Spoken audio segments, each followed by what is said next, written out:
Today's episode of the Behind the Screams podcast is one I've been really excited to get out, because this is a band that's really heating up fast, that just put out a new record that I've been very excited about. This band is Gates to Hell, and I got to sit down and have a conversation with their vocalist Ryan Storey recently when we were both playing Milwaukee Metal Festival, them with Gates to Hell, and me, of course, with RENESANS. We had a really cool conversation about their new album, Death Comes to All, out right now on Nuclear Blast Records. So exciting. They talked a lot about how many tours they've been on recently, the amount of incredible bands they've been out with, the fact that their shows keep getting bigger and bigger very rapidly, but still what it means to be a band from that Louisville, Kentucky scene, and what really sets that apart from other places. And a lot of cool stuff that brings a lot of pride to a band being from where they are from. They put on a really powerful, really exciting set. We talk about a lot of cool stuff here in this episode, and I'm really excited to get this out here for you all to take part in and enjoy. And without further ado, here's Ryan and Gates to Hell.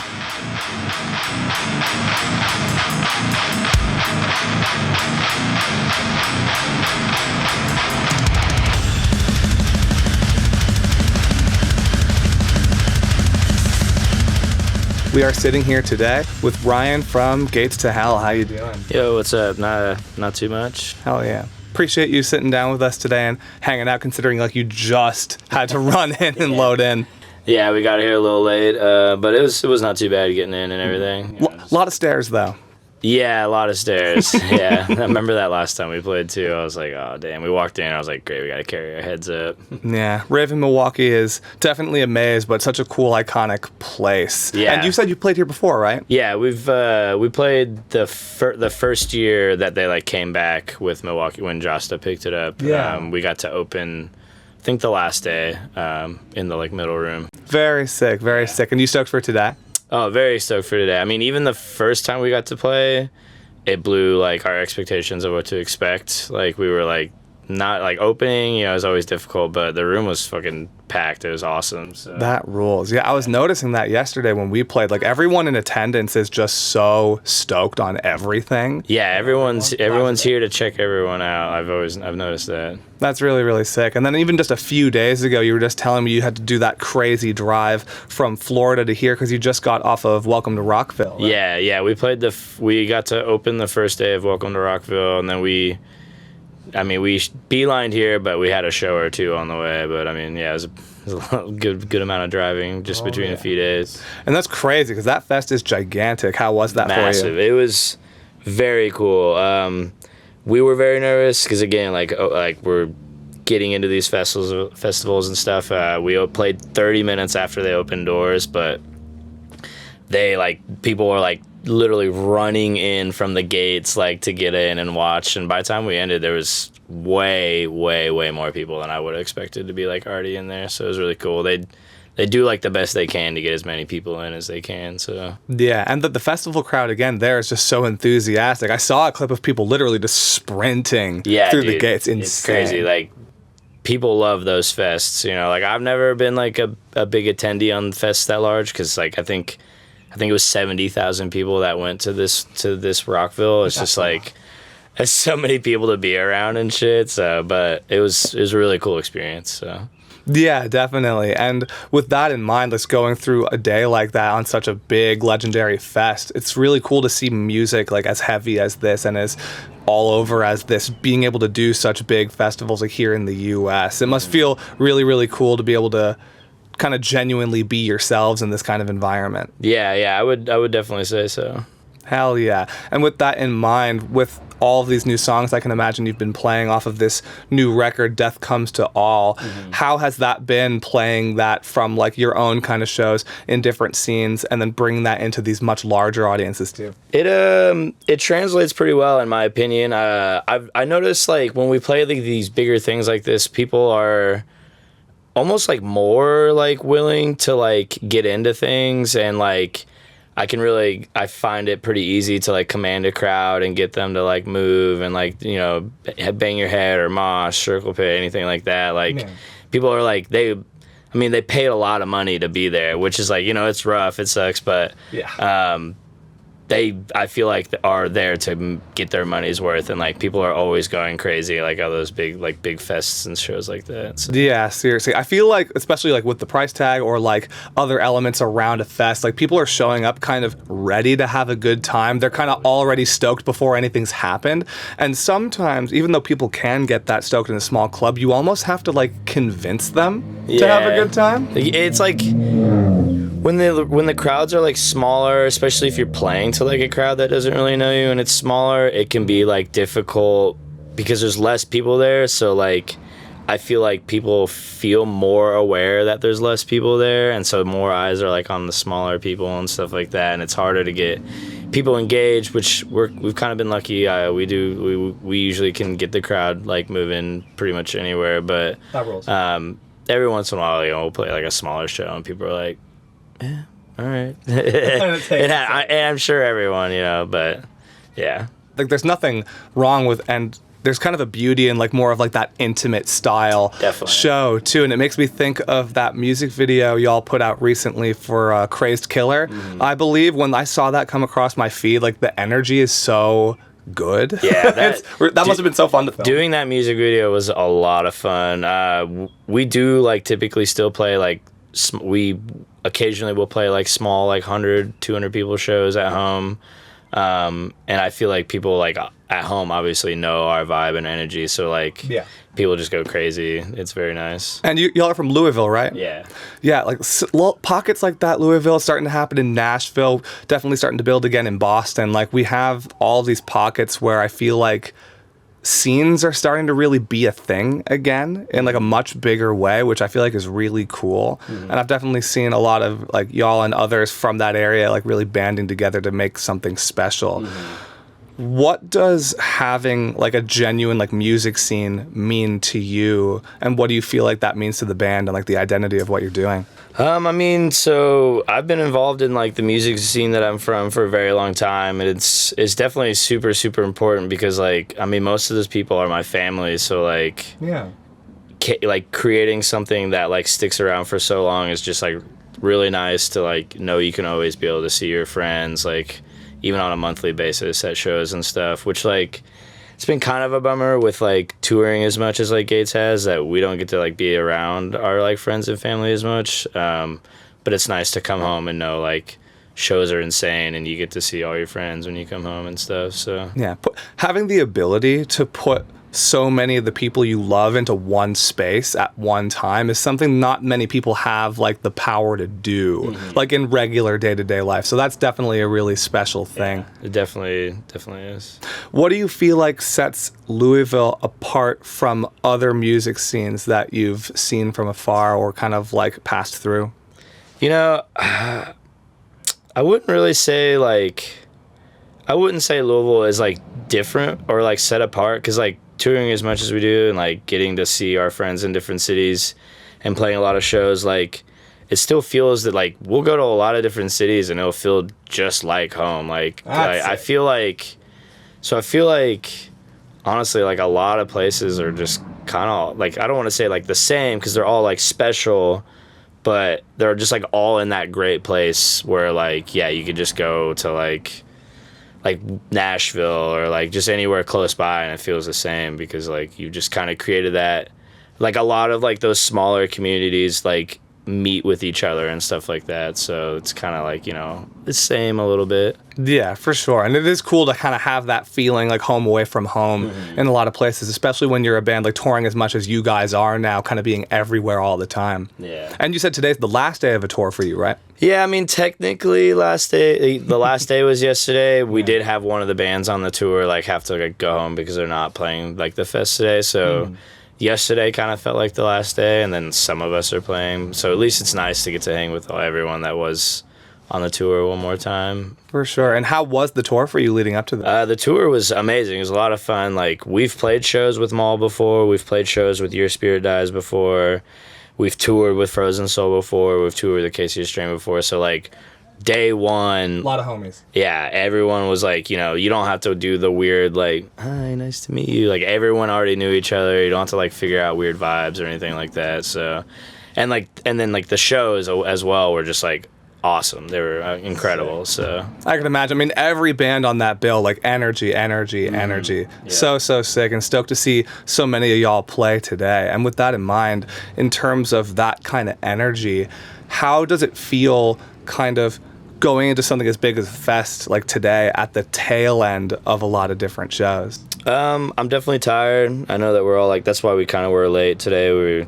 We had to like drive a bit over last night and then like sleep and then get back on the road and shit. But I mean, the room we're playing is like almost smaller than like most of the rooms that we played on this tour, so it kind of is still gonna feel mostly just like a regular like show versus like playing like the main stage or something. But yeah, for sure. It is also funny because like we played like a really big stage at Rockville, and then we're playing like the small bar room at this, and it's like the comparisons are really funny and different. Like, yeah, being able to, it's like sliding around all over the spectrum with different things, but just kind of bringing the same heat every time. Yeah. Do you feel a difference in terms of what you kind of end up doing in terms of like your stage presence, or like what you're doing on a larger stage versus a smaller one?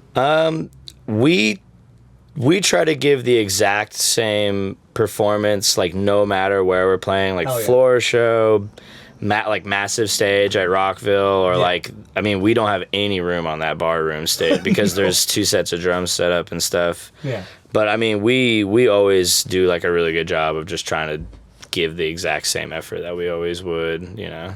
Well, that's cool, and that's what it's all about. And with that kind of energy and effort in mind, how do you feel like because I can hear it like clear as day from you and from everyone in the band, how did you take that live energy and really put it into this record that you guys have been playing out? So I mean, with like the writing and stuff, like we rarely try to like, we try to write music that we think will create like a fun environment in a live setting, you know? And that's like really what we like. I feel like we'd accomplish. But yeah, that's like kind of like where our head's at with writing music, is like what would be fun live, or like what will get people like into it live and stuff like that. So. Yeah, for sure. And you can hear like the live energy in it too. Like you really feel it happening in real time, and not necessarily like you're hearing like a lot of pieces put together after the fact kind of thing. What was recording this record like compared to maybe other experiences you've had? So, being in a band is still pretty new to me, and like actually putting out like records and stuff like that. So being on schedule. Yeah, and especially that. So like when we did the self-titled record, The Green Guy, that was actually self-released, and we recorded that thing in like 4 or 5 days. Like we did it really, really fast. Damn. Because that was like our first time in that kind of experience. We like worked with a friend, and then like when we like signed to a label and like they gave us extra money to like go somewhere, we went to Randy LaBeouf, and we were there for a month. Love the boy. Yes. Yeah. And it was the difference was night and day, just because like one, we got a month to record, which it ended up. We literally barely finished that record in like the time frame that we had, because we were late to recording a few days because we played a festival that we didn't want to drop. Yeah. And then it was the Knock Loose record release in the middle of our recording last year. Yeah. And like, you know, Trey and Brian and stuff, like we didn't want to miss that. We want to be there to see our friends and play and everything. Yeah. And so in the middle of recording, we went home for like 3 more days too. So we ended up losing like 6 or 7 days of recording time. So we did it more like 3 weeks, and we finished vocals I think like 2 hours before we hit the road to go home. Like we were cramming that last week, but it's been cool like getting to make a record in that kind of situation. Well, and we had all the songs beforehand, but just to really dive in and like, you know, really pick apart things, or like, you know, this transition's not that great actually, and like just fixing a lot of stuff like that. Yeah. And with someone like Randy, like who's such a whiz behind the computer and like so great to track vocals with, I can imagine like he pushed you to kind of a new level compared to the last one. And I can hear it too. Yeah, he definitely did. I don't want to say we butted heads, but we like, you know, I've never really recorded vocals in such a professional setting before, and it was really cool to like take a couple weeks to like record vocals over songs. And he really did push me a lot, which I'm very thankful for and happy about, because it created like what I think is a cool record. But it was definitely like tough to get through, and like I think we recorded we recorded 13 songs in that time frame, and I've never recorded 13 songs like and so like it's definitely tough, but I'm very happy with how it all came out. What was maybe the most different thing for you personally, like recording in this kind of environment compared to the experience you had before? Like what kind of threw you for a loop a little bit? I don't really know. Like, I guess as far as like the actual coming down to it and like recording, you're just yelling in a mic, but I would say that like we took a lot more takes of everything for each song, and like, you know, we'd add like vocals that would be behind something else, and just like a lot more like little random things, which we didn't really do on the previous record. Or like I'm like not like whispering on one song, but I'm like real quiet for a second, just like a lot of shit like that. So we like, I guess, definitely added more stuff that we hadn't really done before. Yeah. And that's cool. Like having that extra time gives you kind of the gift of being able to be picky. Yeah. Which is nice, especially if you're used to kind of just go, go, go. Like you said, that other one was just in a couple days. Yeah. Nuts. Yeah. And that other one, like I was like, I mean, both times that we recorded, I'm kind of bad. And I have a hard time writing lyrics until the songs are like 100% done, because like in case things change, like, because things did change when we got in the studio with Randy, like parts of songs and stuff like that, where if I was like, damn, if I wrote lyrics there originally, it would have been like different. And like obviously we changed lyrics too at times, but yeah. And that's really cool. And with one last question in mind for you here on the vocal front, speaking of that, how do you feel like your own voice has grown through the experience of all this, like getting this second record out, touring on it as much as you are right now, the show's getting bigger and bigger compared to maybe where it started? Like, how are you feeling about the progress of things for yourself? I mean, I'm pretty like happy with where like I've been ending up vocally, like with my voice. When we first started, like I never sought to be like a vocalist. Really. I've been in like one or two like really small like hardcore just like bands at home that are just like nothing.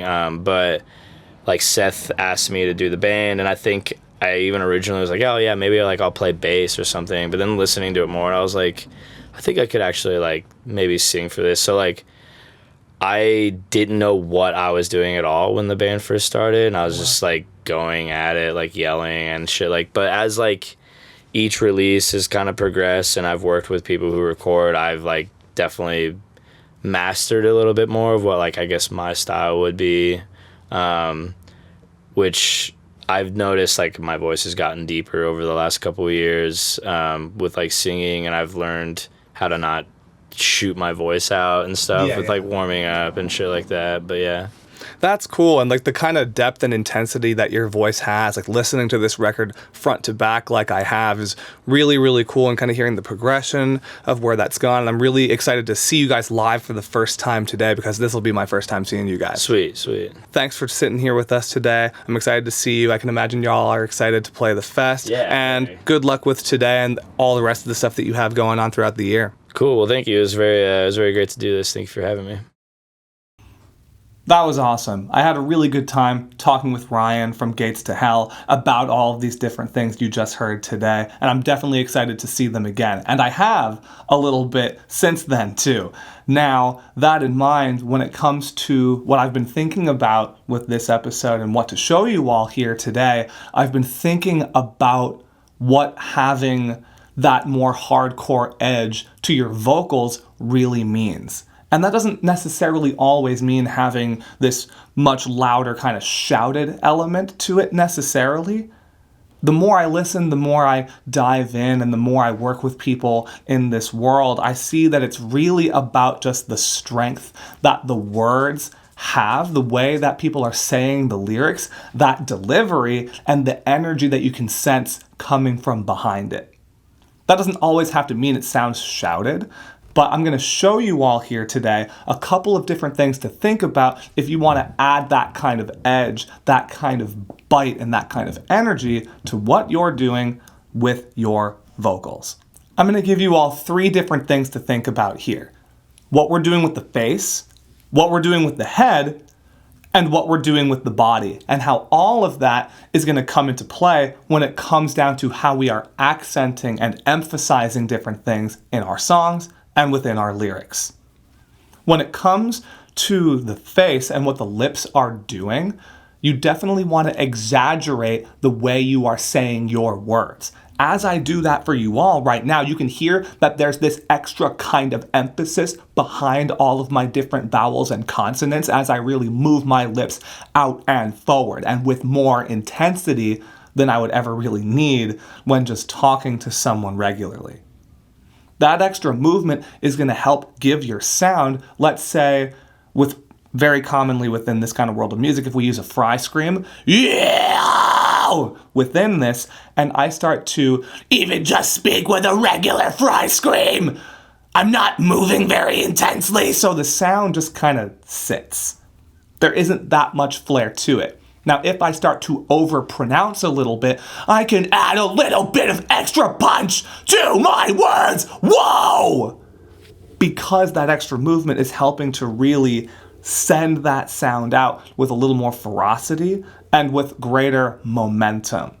That's how you can think of this with the way you're pronouncing your words. And that doesn't necessarily mean you need to add that sort of flair to every word you say.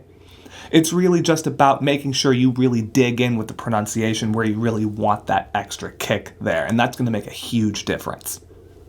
On top of that, the way we're holding ourselves up, what we're doing with the head makes a big difference too. And especially with the big sense of community, the big sense of being a part of it with the audience that hardcore has, something very true about this kind of performance style is we feel very involved with the audience. It's very forward facing. There's no kind of hiding behind anything. It's very raw and in your face. And because of that, you do oftentimes see a lot of head forward or head up kind of motion. You want to be careful with this to a degree, because if I'm making a sound, ah, and I bend forward or up a little too aggressively, ah, that sound snaps shut because too much tension builds up in the throat, and that just closes the vocal cords straight up, and that makes sound temporarily stop happening. That being said, we get a little bit of vocal compression if we lean into that kind of forward motion just a little bit. And if you're careful with it and figure out what the sweet spot is, yo, yo, can very quickly become yo, yo. And it adds this sense of exasperation energy to it.